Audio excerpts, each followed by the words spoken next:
Hi, this is Jake Terrio, and you were listening to Waveform by Subpixel.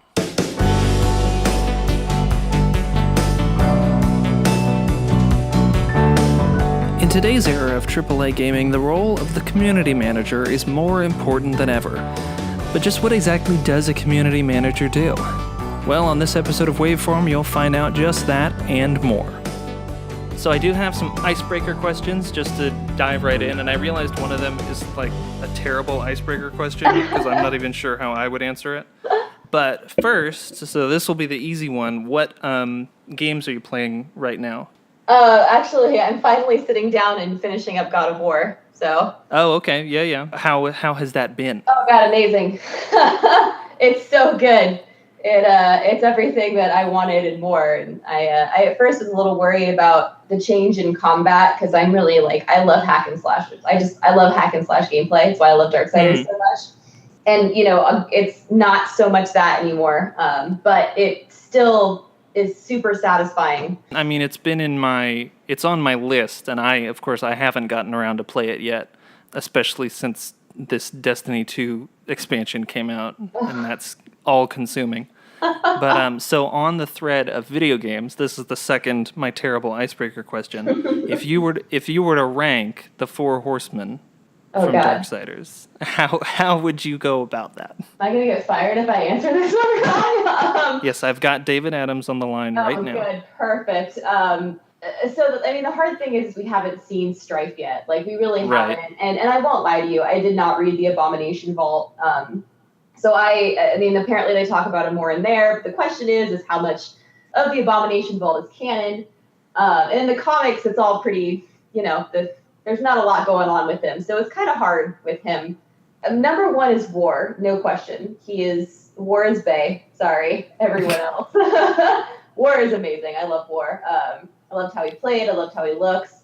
And of course, he was the first horseman that we got to meet full on. And I don't know, he holds a very special place in my heart. And then second I'd have to say is Death, because Death was I love the way he moved. He was fun to play.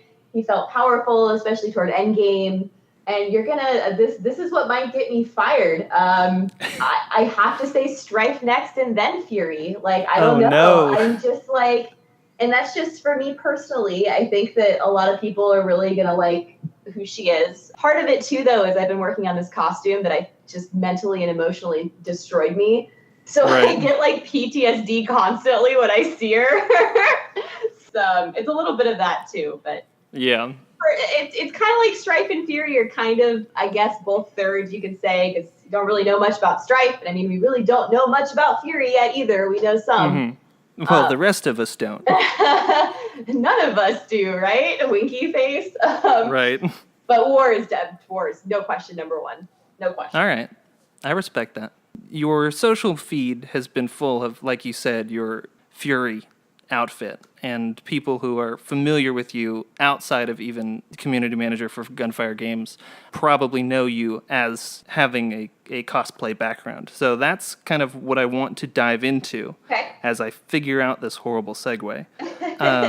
What has been your, a brief encapsulation of your history in the world of cosplay, and then maybe how that led to your role at Gunfire Games? Yeah, totally. Oh, God. I mean, I was in games. I don't know if you know this. I was in games before, actually, as a 3D. I did not know that. Yeah, I worked as a prop and environment artist at a small mobile company on the Avenged Sevenfold mobile game. And then I worked... Oh, okay. I know, right? Super small. And then I worked at this studio called Fireforge. Sadly, nothing was released. Actually, that's a lie. I worked on the Ghostbusters game there that was released, but the other project we worked on was never released, sadly.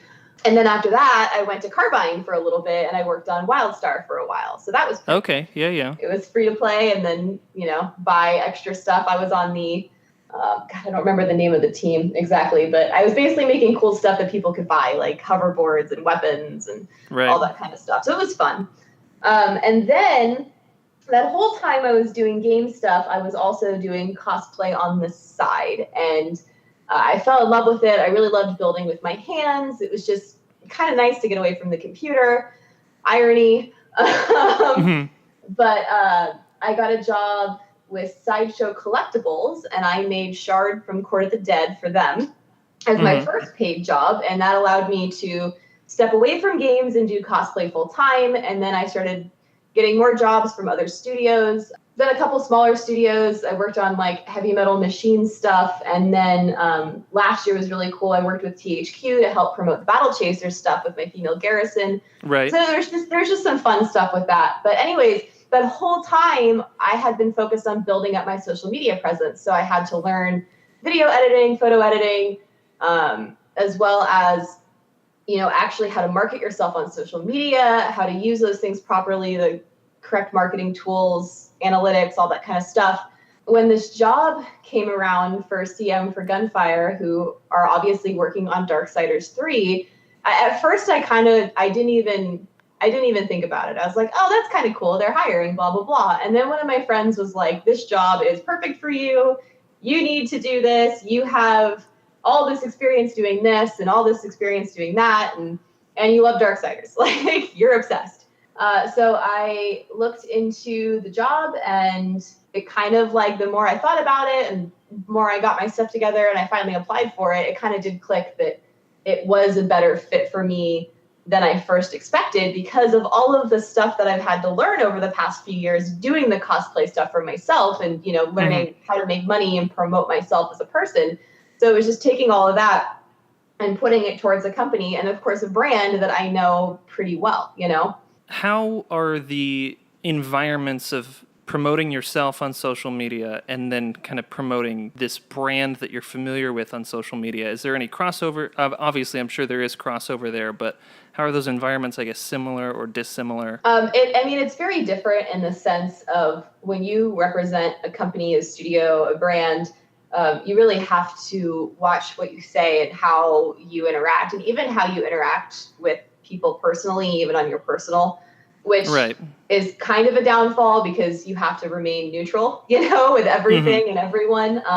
You have to think more about what's better for the brand, right? Like, how does the Darksiders audience respond to these different social media and marketing techniques, which is very different to how the cosplay community would respond and market. Like, something that would work well on my personal social media would not work well at all on the Darksiders social media or the Gunfire social media, and vice versa. And it's all about really trying to understand the community on both sides, getting to know what they're looking for, what they want, and taking that and running with it. And since you're no longer an individual person, you're representing a studio or a brand, I like to try to think about all the other people involved. And since I come from a game development as well as on the side of a fan, I've really been trying, or I want to try to push more too, with people being able to interact more with the game devs on a safe manner. And what I mean by that is not having complete access, but doing more things like Twitch streams so we can play through the game and people can get to know the devs a little better. Or we did like a Discord Q&A not that long ago about Darksiders, and that went over really well, just stuff like that. But it is overall very different. The only thing that really crosses over is just having the knowledge of, in general, what works, like photos versus videos. Right. But it's actually super different. And a CM job at every studio is also super different. So it also depends on where you're at and what you're working on. Yeah. That's interesting. So what do you think has been the most surprising thing about community management? This is going to sound stupid. Interacting with the community. And what I mean by that is, like, when you do your own personal stuff, especially coming from cosplay, there's going to be positive and negative reactions to everything you do. But when it's on a larger scale, like Darksiders, or a larger brand like that, everything is scaled up, right? The positive and the negative. And it's really about learning not to take that stuff personally, but also realizing how to take those negative comments and those positive comments and package them in a way to share with the devs so that it's useful information to help make a product better. And it's kind of something that I went in expecting a little bit, but I wasn't really fully aware of the polarity of how people feel about things. Right. And the other thing too is, like, I have had people realize that I'm a female and make comments that, you know, kind of are shocking to me. You know what I mean? Jokingly or not jokingly, it's definitely like I've definitely been like mansplained to, and it's kind of stupid, and I hate that it exists, but it sadly is a thing that does exist to a small extent. And it's just something that I wasn't, like, I was prepared, but I wasn't fully prepared. Like, it's been a learning experience. Yeah, the gamers with a capital G. Yeah, and it's like, you know, it's the internet, right? Like, that's the reality, is no matter what it is, what you're doing, it's the internet, and it's just realizing that, like, there's always going to be positive responses, and there's always going to be negative responses, and it's about how you deal with it, you know? So that's, if you don't mind me asking, as a woman in the industry, how has game dev been different from cosplay or similar in terms of those two environments? Positives or negatives? Before, there were a couple incidents that I had with male developers, and nothing crazy, nothing crazy at all, but like just some things that made me a little uncomfortable. But that was before I had done the cosplay stuff. So in my past, with the cosplay stuff, you're kind of on your own, and it's very like, yeah, we you know, you try to support other creators, you all support each other, but at the end of the day, I'm in my garage working on my stuff alone 90% of the time, or streaming, and with the streaming, I would get some, you know, sexist comments, just some inappropriate stuff. Like, I don't always dress up when I stream, because it's just not me. Like, I just want to be myself. Like, everybody should, dress up or not. Always be you. And so I'm just like, I'm a t-shirt and hats and jeans kind of girl. And so I would just stream in that. And I had some people make rude comments about my looks, like things that shouldn't matter because I was sculpting or, you know, building something. But so I did experience that more with the cosplay stuff. As of recently with the game dev stuff, I haven't felt any of that. I haven't experienced any of that stuff, minus like some of the online trolls. But overall, I feel like I'm treated with a lot of respect. You know, there's really no feeling of weirdness or anything in my current position. And I really appreciate that. Like, I'm given a lot of tasks and they trust me with a lot of stuff. And it feels really good to be in a position like that. So I really think game dev is still new. It's going to take a little while to balance out, and it's totally cool. It's totally fine as long as everybody is treated equal and with respect. That is all that matters. So. Yeah, I mean, obviously, I'm coming at it from a much different perspective, but I do remember, I guess it was almost a year ago now, being at Gunfire last November, and it did feel like a really nice place. Like, I was like, oh, this would be a really nice place to work. But unbiased opinion, because I work there, it really is a good place to work, and it's you know, from my personal experience, right? This is all my opinion and my personal experience. So, I guess jumping back in, with no segue, we're just going to dive right into it. Okay. Going back into kind of cosplay, because it is still a creative environment. Right. I've always had kind of a passing interest in cosplay, more from like a prop making aspect, because I was in like filmmaking and stuff in high school and college, but it always seemed a little too intimidating, just because like I can't sculpt or anything like that. Remind me again, I'm sorry, your first couple jobs in game dev, they were more design-oriented? I was a environment and prop artist, so on the 3D art side. Was there crossover from that world into cosplay, or were those kind of two separate skill sets that you were cultivating at the same time?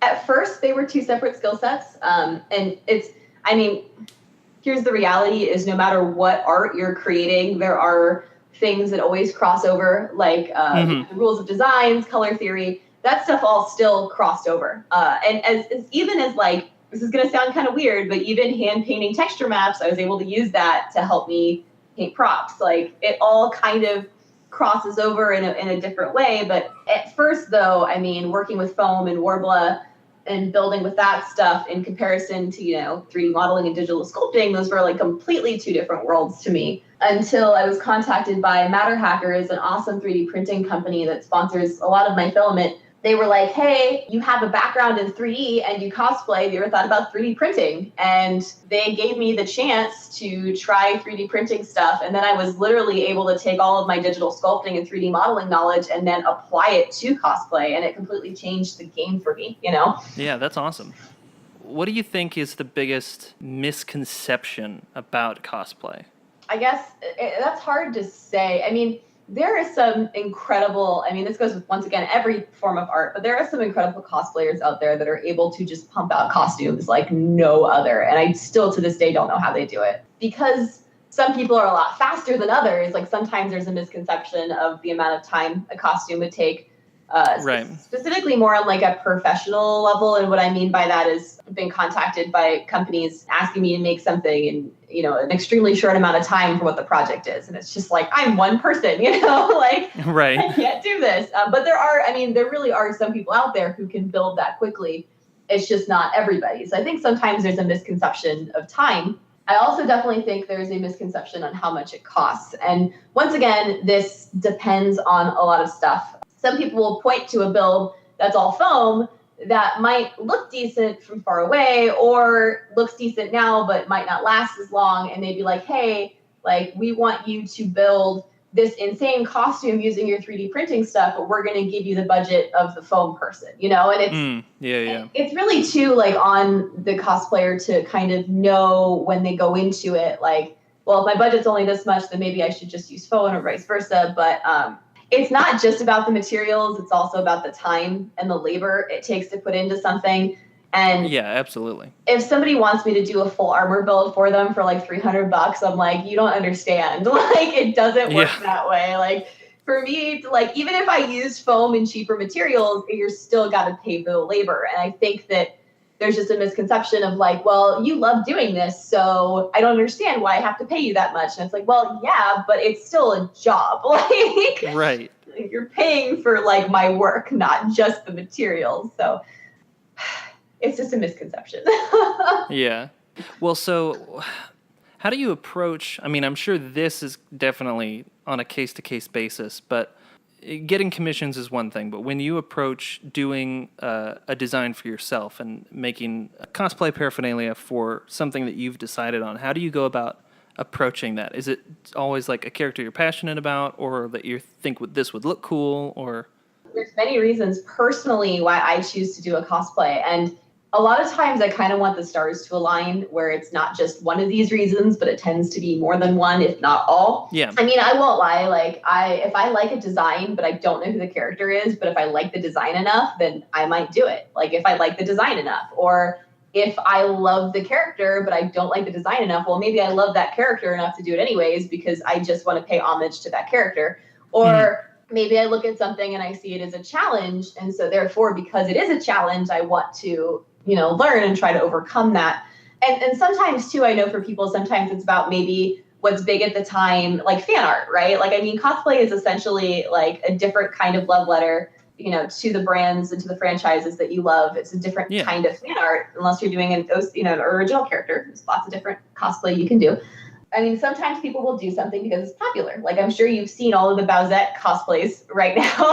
Yes. Like, I'm sure you've seen that. And I mean, 75% of my timeline. I know, me too. And I'm sure that like some of those people are doing it because they think it's adorable. Some of them are doing it because like it's popular, and or some people are doing it because they love Bowser. Like, it doesn't matter. There's probably several reasons. Like, I originally was going to do War instead of Fury. I had started working on War because War is that perfect stars aligning thing for me, because I love everything about everything on War. It's got everything. It's the challenge, the love of the franchise, the love of the character, the love of the design. And then literally while I was working on it, they announced Darksiders 3. And I was not going to make Fury originally, I won't lie. Simply because I did not know her character very well. And it was simply because like I looked at that costume and I knew it was going to be a hardcore costume, and I just wasn't 100% sure I wanted to do it. And then I got contacted by a bunch of my friends who were like, hey, did you know that they made a new Horseman and she looks just like you? You have to do this. Blah, blah, blah. And then it was like talking to some of my friends over at THQ and then being like, hey, you should just wait on board. You should do Fury. And I was like, oh my God. All right. So it was kind of like pressured into a little bit. Now, mind you, I think the design is really cool. I mean, she's a cool character. Like, as much as it killed me, I'm glad I did it now. Can't wait to frickin' show the world what it is. It's just sitting here. I think if I could go back in time, I kind of wish I had just stuck with War. Yeah. I wish I were better at that kind of thing, because there's a ton of stuff that I'd love to do. But that's, I think, all of kind of the regular questions. I have some wrap it up questions, but before we get to those, is there anything, I guess, about cosplay or about community management that, I don't know, that I haven't asked about that you would like to talk about? This is going to sound super corny, and I just have to say it, but like, before I did cosplay, I had no idea how to cosplay. Before I did community management, I had no idea how to do community management.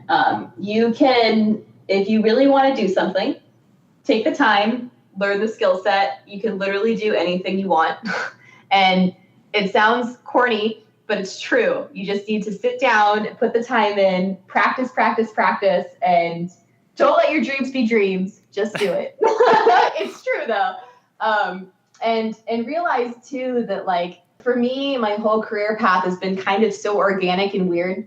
I mean, I went from actual game dev, I'm technically still a dev in a weird way. Anyways, I went from 3D art to cosplay to doing cosplay and 3D art is one thing to community management at, a dream studio. So it's just let life take you organically and do what you love to do.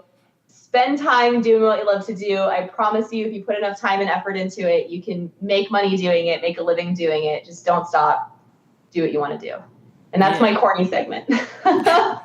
We'll print it. We'll put it on a poster. Perfect. Just put a hanging cat in there. Absolutely. That's, I think, what's missing from Darksiders right now is cat posters. A hanging cat poster. It's like Fury, hang in there. Just, when Death goes back to, wherever he goes to hang his head at night, does he have a cat poster? I bet he probably does. Yeah, War would be the dog person. Death would be the cat person. Death seems like a cat person. That does seem like a cat person. I agree with this statement. I think Fury is also a cat person. So maybe Strife is a dog person. I don't know.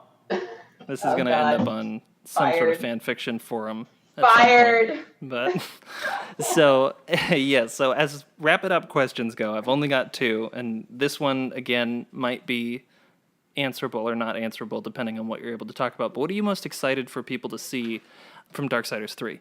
Oh God.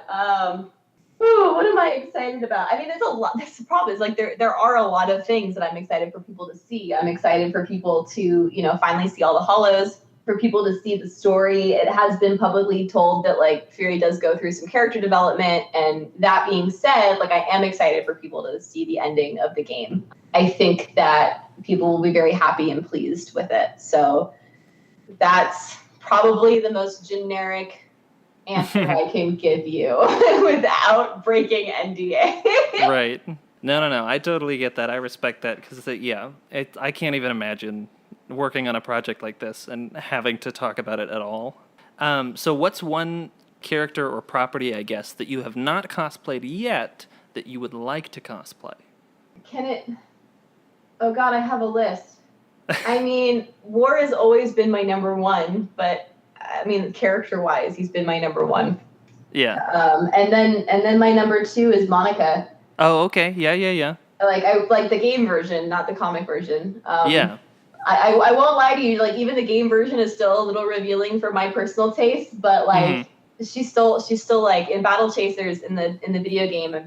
I think I don't know. Have you played it? If you haven't, you should. Yes, no, I did. I did for, because I edited Gamementary's Airship Syndicate documentary. Oh, and, nice. Of course, editing it and then going to get B-roll of the game and sitting down and being like, oh no, I've just captured 10 hours of B-roll in one sitting. But yeah, I loved fun. Battle Chasers. It was great. It is. It's really good.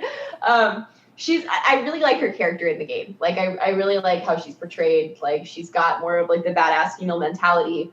And I mean, we all know that she's hot, but I really think that she does a good job of balancing sexy and badass in one, and it kind of excites me a little bit to cosplay her. Plus, I'm kind of a nerd and I have all the old comics, and that whole franchise just excites me. So yeah, she's probably my number two after War. And she has much bigger hair than War does. Yeah, that's actually the thing I'm most concerned about is that costume. It's the giant hair. That hair. Like, how do you do this without looking like Yu-Gi-Oh? Right. Or like if Monica went on RuPaul's Drag Race or something. Right, and I mean, like, I've seen some really, like, it's probably honestly, like, my Fury wig, I ended up commissioning somebody to make it because I'm not a wig maker, and there's people out there that are way more talented at making awesome wigs. So I'd probably just hire somebody again to make the Monica wig because I would just butcher it. I'd look like Ronald McDonald. It just wouldn't work. Yeah. But thank you so much for agreeing to come on and sit and talk about games and things that are in games and things that we can't talk about in games. But so I mean, thank you so much, and I'm very looking forward to playing Darksiders on the 27th. Is that November 27th.